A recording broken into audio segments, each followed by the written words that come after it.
Hello students, myself Dr. Deepak Avle, Gopal Krishna Gokhale College, Kolhapur.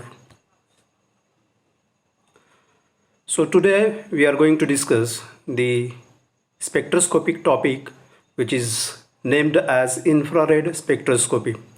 So among different spectroscopic techniques, infrared spectroscopy plays the important role in the interpretation of the organic compounds.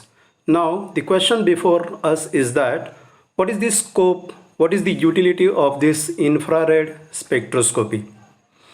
So, as far as the scope is considered, as this topic is included in our syllabus, we have to get the maximum score from this topic so as to get the admission for the PG course having a desired specialization. The second aspect of the scope of this infrared spectroscopy is to get the job as operator of IR spectrometer. So the second important thing that we have to study infrared spectroscopic topic is to acquire the knowledge. The knowledge with respect to the bonded atoms in the molecule are constantly vibrating and they are not at fixed positions. Then such vibrating molecules absorbs the energy that leads to the vibrational excitations and resonance followed by the energy absorption. As a result, we can obtain the IR spectrum for that organic compound. The another important knowledge that we can obtain from the infrared spectroscopy is about the functional groups present in the organic compound. Functional groups of the organic compounds are very important because they are the identity of the organic compounds. Every chemical reaction shown by the organic compound is because of functional groups. So the infrared spectroscopy is important to detect the functional groups present in the organic compound, and once we know the functional groups that are present in the organic compound, we can suggest the possible structure for the organic compound. Now this topic includes introduction, principle, instrumentation, fundamental modes of vibrations, types of vibrations and calculations. Another point, conditions for absorption of IR radiations, regions of IR spectrum, which are of two types, functional group region and fingerprint region. Then Hooke's law for calculation of vibrational frequency, factors affecting on IR absorption frequency, characteristic of IR absorption of some functional groups, and in the end of this topic we are going to discuss the applications and simple problems based on the IR spectroscopy. So in the introduction of this IR spectroscopy, let us see the meaning of the term spectroscopy. So there are varieties of spectroscopic techniques, and each spectroscopic technique gives some sort of information about the sample or the chemical compound. Now what is a spectroscopy? It is the technique in which matter interacts with the electromagnetic radiations. In IR spectroscopy, the matter or the molecule interacts with the infrared radiations, and the range of infrared radiations is 4000 to 400 per centimeter. In IR spectroscopy, the molecule undergo vibrational excitations with change in dipole moment. So this dipole moment is very important. Unless there is change in dipole moment, the molecule will not be IR active. So for the molecule to show IR activity, it should have the dipole moment.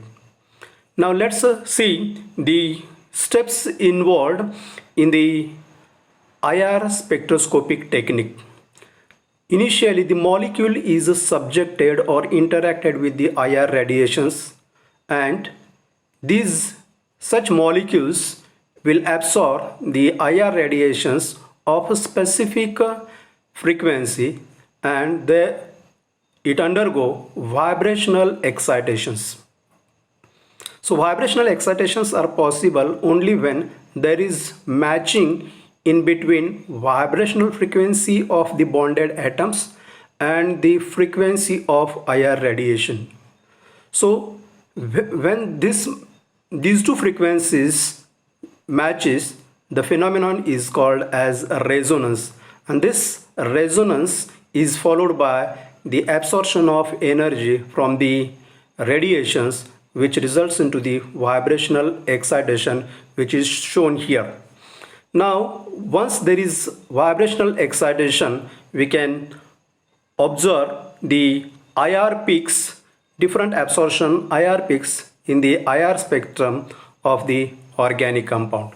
So these are the different steps involved in the IR spectroscopy. Let me repeat: the molecule is interacted with the IR radiations. Molecule absorbs the IR radiations of specific frequency. Resonance will occur, followed by vibrational excitations. Vibrational excitation leads to the absorption of IR peaks, and that is, these peaks are observed in the IR spectrum of organic compound. So this IR spectrum is nothing but the plot of wave number or frequency on x-axis and absorption or the transmittance on y-axis. Now let's move to the principle of the IR spectroscopy. As we know, atoms in a molecule are bonded with one another and they have specific bond length. Now let us change our mind that bonded atoms in the molecule are not present at fixed positions. That means they are not still, but they are constantly vibrating with certain vibrational frequency. Now let's imagine the molecule in which the bonded atoms are vibrating with different vibrational frequencies. When such vibrating molecule is subjected to the IR radiations having range 4000 to 400 per centimeter, the bonded atoms absorbs the corresponding matching frequency from the IR radiations, and resonance will occur that leads to the vibrational excitations. Vibrational excitations may be regular or they may be overtone excitations are also observed. Vibrational excitations leads to the absorption peaks, and the absorption peaks are observed in the IR spectrum. So IR spectrum is a complex of number of absorption peaks. Now bonded atoms in the molecule, they are having a specific vibrational frequency. Now let's consider the diatomic molecule as shown here. Now this diatomic molecule is at equilibrium position having its certain bond length. Now as we have mentioned, the bonded atoms are not at fixed positions, but they are vibrating with certain vibrational frequency. Now during vibrations, two actions occur. One is stretching and another one is compression. So when the molecule get stretched, this stretched position is shown here, and when the molecule get compressed, the position is shown here. Now if we look at the stretching and compression, we find there is change in the bond length. Now initial bond length is shown in equilibrium position. Now this bond length and the bond length after stretching or compression, there is difference.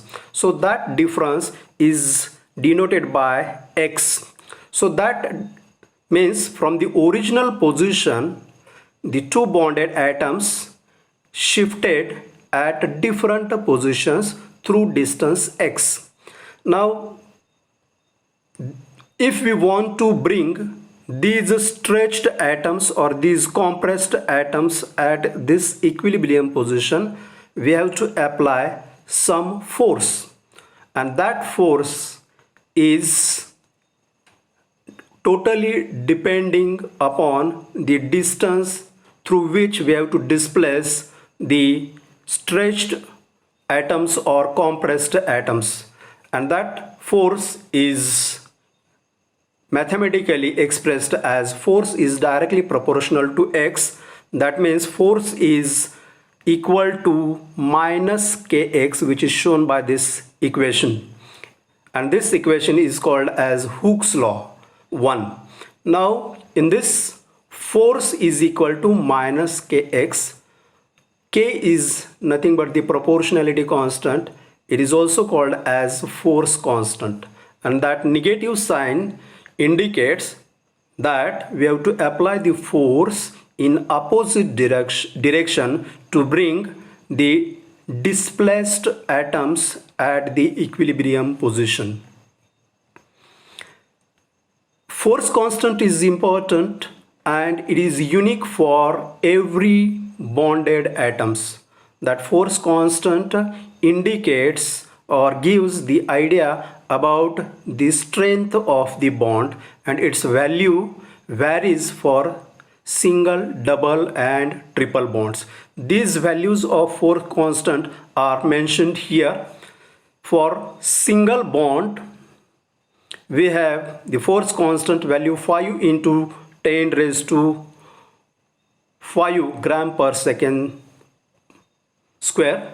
For double bond, the value of K is 10 into 10 raised to 5 gram per second square, and for triple bond it is 15 into 10 raised to 5 gram per second square. There is another law which is called as Hooke's second law. Now by using this law, one can calculate the vibrational frequency. Different bonds have different vibrational frequencies, and that forms the basis of the IR spectroscopy. Vibrational frequency can be given by this Hooke's second law in terms of wave number, and this nu bar, that is wave number, is equal to 1 upon 2 pi c into square root of k divided by mu, where k is the force constant, c is the velocity of light, and mu is the reduced mass. Now what is this reduced mass? Mu is equal to m1 m2 divided by m1 plus m2. Now what is m1 and m2? M1 and m2 are the masses of two bonded atoms. So once we know the value of force constant, reduced mass, we can find out the vibrational frequency in terms of wave number for particular bond. So this is how we can, by using this formula, we can find out the vibrational frequency for any bonded atoms or any two atoms in which bond is there. Now from this equation, one can say that the wave number value is directly proportional to the force constant, or the wave number, that is frequency in terms of wave number, is inversely proportional to the reduced mass. Now let's come to the instrumental part of the IR spectroscopy. Now in instrumentation, we have the IR source, then monochromatic system, then there is a reference and sample. Here there is a splitter, detector is there, and there is a display system in which we can see the IR spectrum of the organic compound. Now what is the source of IR radiations, or how one can obtain the IR radiations? So IR radiations can be obtained by heating zirconium or yttrium rod at 1500 degree centigrade, or it can also be obtained by heating silicon carbide on at 1300 degrees centigrade. Now, so in IR spectroscopy, we can analyze solid samples, liquid samples, as well as the samples in gaseous state. The solvent that is mostly used in IR spectroscopy is carbon tetrachloride, carbon disulfide, and for the polar compounds one can use chloroform, acetonitrile, methylene dichloride, acetone, etc. So other components that are used while recording the IR spectrum of an organic compound is the nugol, which is used for forming the pellet, and nugol acts as a protective cover for the sample and it prevents from degradation. Potassium bromide is also used, and it is used because it is transparent to the IR radiations. Now let's see the different fundamental modes of vibrations. As we have mentioned earlier, the bonded atoms in a molecule shows different vibrations. So these are called as fundamental vibrations. So fundamental vibrations are of two types: stretching vibrations and bending vibrations. So in stretching vibrations, the word stretching itself indicates its meaning. There is some sort of stretching of the bonded atoms, and in bending vibration there must be change in the bond angle due to bending. So these are the two important fundamental vibrations: stretching and bending vibrations. Stretching vibrations are further categorized into the two symmetric and asymmetric vibrations. In symmetric vibrations, we can see here two hydrogen atoms are linked with one carbon atom.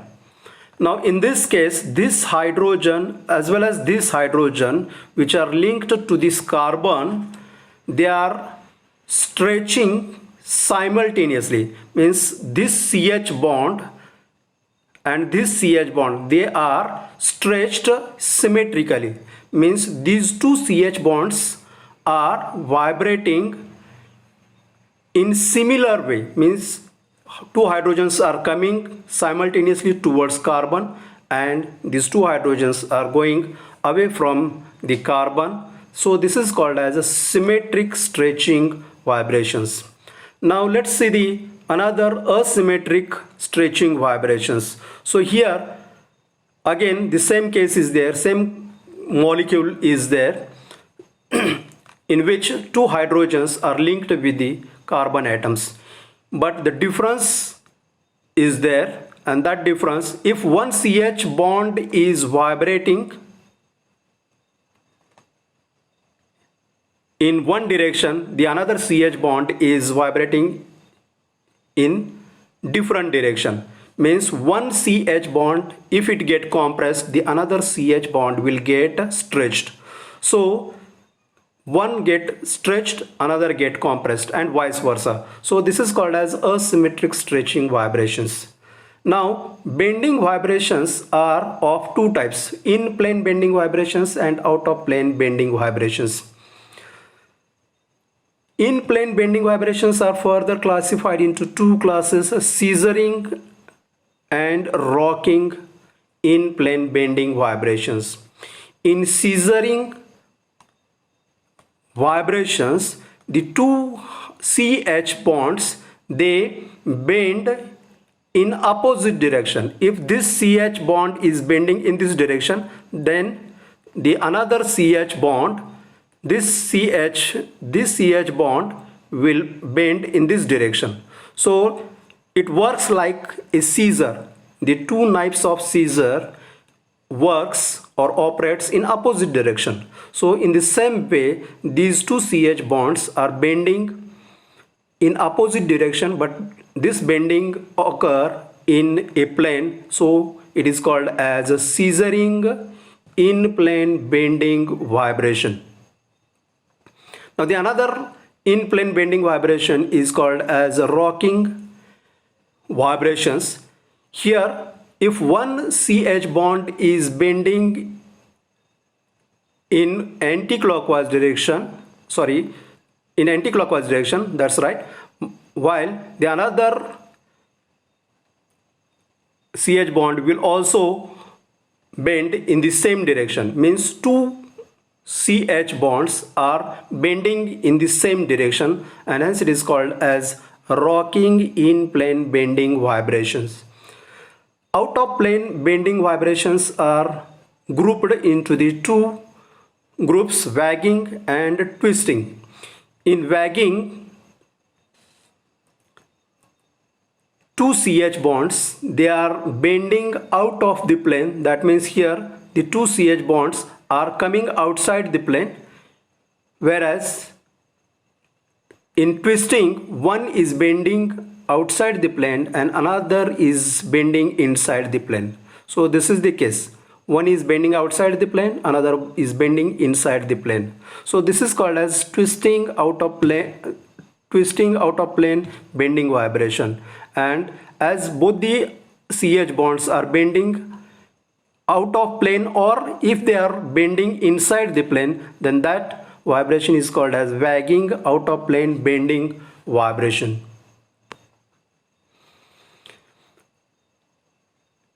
Now calculation of number of modes of vibrations.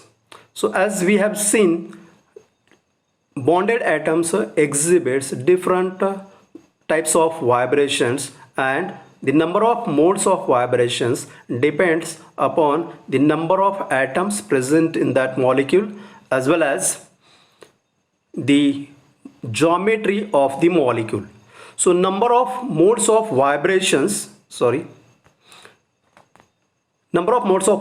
for molecule can be calculated by using two formulae. One is for linear molecule, it is 3n minus 5. Another is for non-linear molecule, which is 3n minus 6, where n is the number of atoms or ions. Now let's see the steps to find the number of vibrations. The first step is determine whether the molecule is linear or non-linear. For this we have to remember some molecules and their geometries. Otherwise, if you don't know, we can find out the geometry of the molecule by using the valence shell electron pair repulsion theory. In short, it is abbreviated as VSEPR. The second step is, once we know the geometry of the molecule, then use the formula according to its geometry. The third step, count the number of atoms, that is find out n, value of n in the molecule. Then last step, calculate number of modes of vibrations by putting the value of n. Here there are some examples of the compounds having number of vibrations. The first one is carbon dioxide. The geometry of this carbon dioxide is linear one. We know the carbon dioxide is having formula CO2, one carbon, two oxygen atoms are there. So total number of atoms present in carbon dioxide are 3, n is equal to 3. So putting this value n is equal to 3 in the formula 3n minus 5. So 3 into 3, that comes to be 9 minus 5, and that comes to be 4. The second molecule, methane, which is a non-linear molecule. The formula of methane is CH4. One carbon, 4 hydrogens are there. And as it is linear, we can use the formula 3n minus 6. Now what is the value of n in case of methane? So 1 carbon plus 4 hydrogens, total number of atoms present in methane are 5. So n is equal to 5. 3 into 5, that comes to be 15. 15 minus 6, that comes to be 9.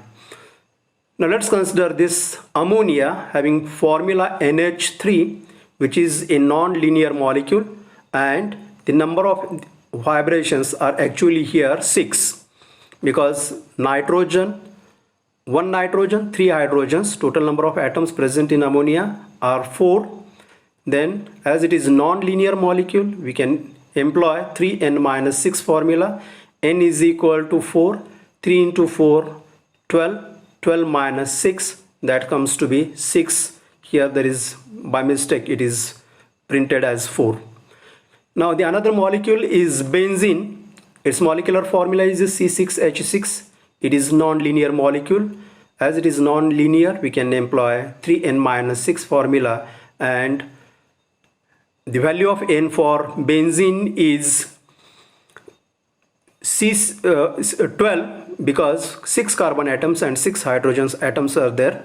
Therefore n is equal to 12. 12 into 3, 36, minus 6, and that comes to be 30. For water, as it is a non-linear molecule, we can use 3n-6 formula. Water is having formula H2O, 2 hydrogens, 1 oxygen. So total number of atoms present in water are 3. 3 into 3 minus 6. 3 into 3, 9, minus 6, that comes to be 3. So the total number of vibrations for water are 3. The last molecule is fullerene, which is a carbon compound. So its formula is C60. It is non-linear molecule. We have to employ 3n-6 formula. So number of carbon atoms are 60. N is equal to 60. 60 into 3, that comes to be 180, and 180 minus 6, that comes to be 174. So these are the representative examples of calculating the number of vibrations in IR spectroscopy. Now let's see the conditions for absorption of IR radiations. So which compounds are IR active and which are IR inactive? That we have to decide. So IR active compounds means the compounds which have the dipole moment. A molecule can absorb IR radiations only when there is a change in dipole moment during vibration. For instance, HCl molecule is there, H, and in between hydrogen and chlorine, Cl is electronegative, it carries negative charge. Hydrogen carries positive charge, means there are positive and negative charges are there. So there is dipole. So that molecule has dipole moment. Now let's consider the CO2 molecule, O double bond C double bond O. Now since this molecule is symmetric, initially it has no dipole moment, but during vibration there is change in dipole moment. Therefore, as during vibration CO2 molecule shows change in the dipole moment, then CO2 molecule is acting as IR active molecule. The another condition for absorption of IR radiation is the vibrational frequency should match with one of the frequencies of IR radiations. So students, up to this we have seen some important points of IR spectroscopy. So in the next video we will discuss the remaining points. If you have any questions or queries, you can call me and I will try to explain all those questions and queries. Thank you.